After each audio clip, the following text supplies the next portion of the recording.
ဘာလုပ်နေ ဟောကိုနေရကိုပဲ လူတွေ့ရအဲ့လောက်လန့်စရာလား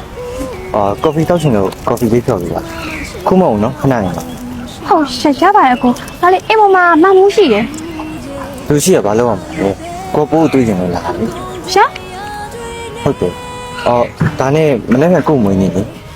ဘိုးအတွက်အင်္ဂလိပ်လေးပဲကိုနဲ့သူဖျားလိုက်ခဲ့ပါ ဟောအဲ့ဒါမဖြစ်ဘူးကိုရဲ့ကိုသိလို့ရှင်သူခံရလိမ့်မယ် မင်းကိုကြီးကိုပြောလိုက်ပါနော်ဒီပါ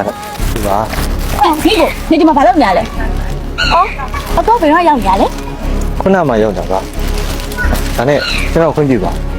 ဟုတ်ကိုပြောတာမမင်းနဲ့နော် နေစမ်းမအောင်နေကတထေးတော့ရမလားဆိုပြီးတော့အပိုက်ကြံ့ခြင်းနဲ့ပေါ့လေဟုတ်လား မဟုတ်ပါဘူးမရဲ့ပေါ့ဘူးချန်နေမှာနေ နေပတ်စပ်ကိုပိတ်ထားလိုက်ငါဘာမှလာမပြောမနေနဲ့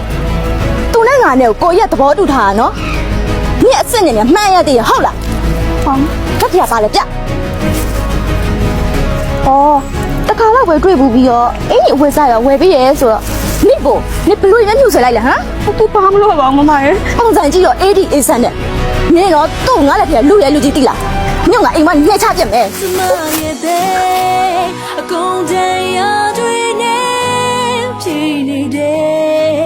လူတို့မသိတဲ့လမ်းရဲ့တောင်လေးထဲမှာချိတ်ငိုခဲ့ဘူးတဲ့ကျမရင်တဲ့နာကျင်စရာတွေလေးရှိပါတယ် ဟာညီလာ